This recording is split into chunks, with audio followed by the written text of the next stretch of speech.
بیننده بعدی سلام علیکم، بفرمایید. سلام علیکم و رحمت الله. علیکم السلام. السلام علیکم استاد انصاری هستی. سلامت باشید. درود بر شرف و غیرتون استاد انصاری. واقعا من یه دو تا سوال کوچولو داشتم. بفرمایید.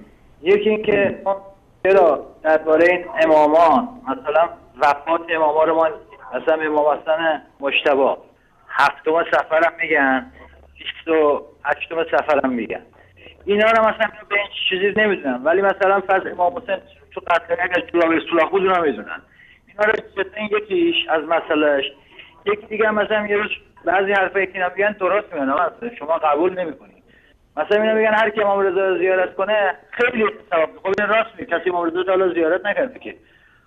مثلا فرض مشهد اون در و دیوار آهن حالات رو زیارت میکنه، کی تا امام رضا رو زیارت کرده؟ این یک دیگه از مسائل. یک دیگه هم یک کاری دیگه هم که سوال دیگه هم داشتم، اینا میگن آقای قاضی نگه عمامشه برداری نمیتونه صحبت کنه. حقیقت داره این برنامه.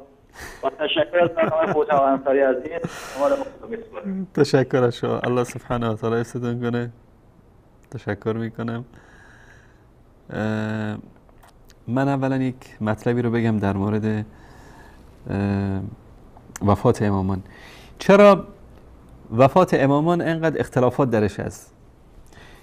دلیلش اینه که هیچ کس از ائمه بزرگوار اهل سنت و رسول الله صلی الله علیه و سلم و امامان و غیره، ببینید تاریخ ولادت دقیقشون، حتی پیامبر بزرگوار اسلام 12 ربیع الاول گفتن، 17 ربیع الاول گفتن، تاریخ های دیگری هست در مورد، چون تاریخ ولادت و تاریخ وفات اصلا مهم نبوده برای مسلمان ها.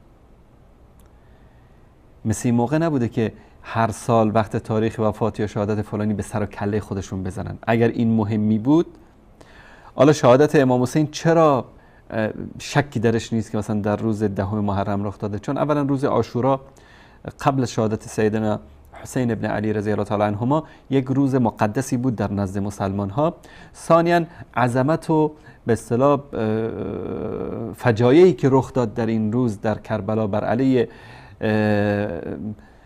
گل خوشبوی رسول الله صلی الله علیه و سلم، این رو سینه به سینه مسلمانان نقل کردن. به خاطر همین کسی در این قضیه اختلاف نداره. اما بقیه چون که اصلا مهم نبود که مثل الان تقویم بنویسن و هر سال به سر و کلهشون بزنن در اون روز، یا که نقل و نبات پخش بکنن روز ولادت، این چیزا بدعتایی است که بعداً به وجود اومده. رسول الله صلی الله علیه و سلم در مورد نوه‌هاش، در مورد سیدنا علی، در مورد خودش این کارو نکرده، صحابه نکردن، اهل بیت نکردن. در هیچ جا وجود نداره که اهل بیت و صحابه اومده باشن فلان روز ولادت رو جشن گرفته باشن، مثل که امروز اهل بدعت چه از بین اهل سنت و چه از بین شیعیان این کارو میکنن، روز مولود یا روزهای دیگری رو که ولادت ائمه بزرگوار باشه میان جشن میگیرن. این یک مسئله. مسئله دیگر این که در مورد زیارت فرمودید شما. من یک چیزی رو نشون بدم شاید تعجب بکنید. در کتاب تهذیب الاحکام احمد جان نشون بده این کتاب رو. این کتاب تهذیب الاحکام شیخ طوسی است.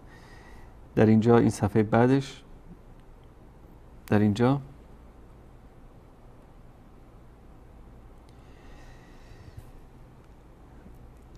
لا تمكث جثة نبي ولا وصي النبي في الارض اكثر من 40 يوما. در باب من الزیادات، باب 224 در کتاب مزار تهذیب الاحکام، در اینجا در روایت 7195 میگه که جسد از ابو عبدالله روایت است، امام جعفر صادق، جسد پیامبر و وصی پیامبر، وصی نبی یعنی امامان، در زمین نمیماند مگر 40 روز. بعد از 40 روز کجا میره؟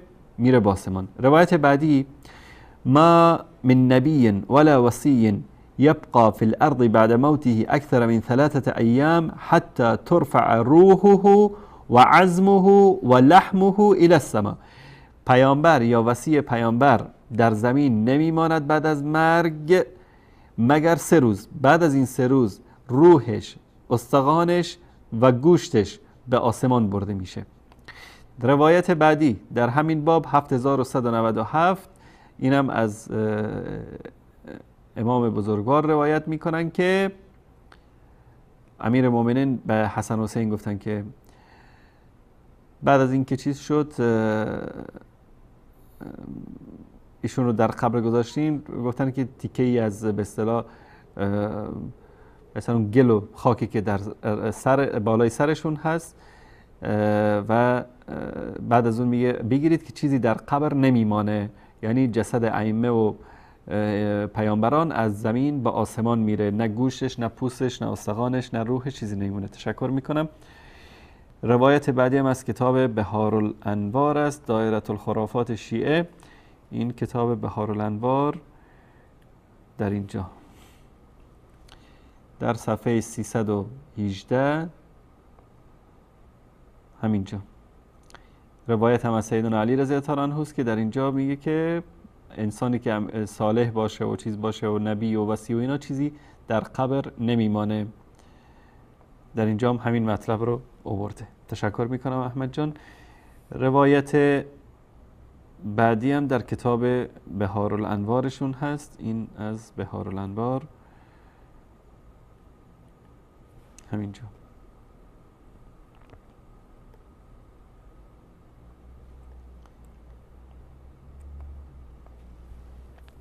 در صفحه 406 جلد 18 این روایت هم از رسول الله صلی الله علیه وسلم روایت شده که ایشون فرمودن که انا اکرم علی الله من ان یدعنی فی الارض اکثر من ثلاث و هکذا عندنا حکم الائمه.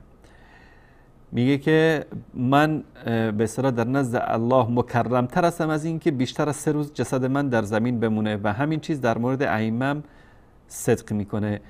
پس اینایی که میرن در کربلا و نجف و امام رضا و شاه عبدالعظیم و حضرت معصومه و فلان الان به سر و کله خودشون میزنن، یک مشت به عرض معذرت جاهل احمق هستن، چون نه در اونجا روح ائمه است، نه استخوان ائمه است، نه پوست و گوشت ائمه است، هیچی نیست.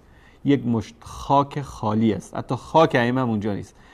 و اینا سر شما کلاه گذاشتن. بیچاره‌های بدبخت در کتاباشون گفتن که ائمه و اوصیا در زمین نمیمونن، بعد از 3 روز یا بعد از 40 روز میرن به آسمان و از این طرف شما رو دعوت میکنن به زیارت جایی که اصلا هیچی در اونجا وجود نداره.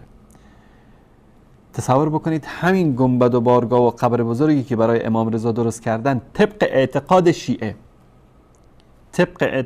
به اندازه یک مکان بی ارزش در دنیا هم ارزشی نداره، چون که هیچی در اونجا نیست. یک مشت انسان‌های فریبکار و حیله‌گر اونجا جمع شدن و شما هم میرید اونجا پول میریزید و اونم دارن کیف خودشونو میکنن و براشون مهم نیست که چه بلایی سرتون میاد. فردا روز قیامت هم هر چه داد بزنید یا لیتنی کنت ترابا، کسی به دادتون نمیرسه. نه مکارم شیرازی، نه قزوینی، نه وحید خراسانی، نه خمینی و خامنه‌ای، هیچ کدومشون. این حقیقت ماجراست.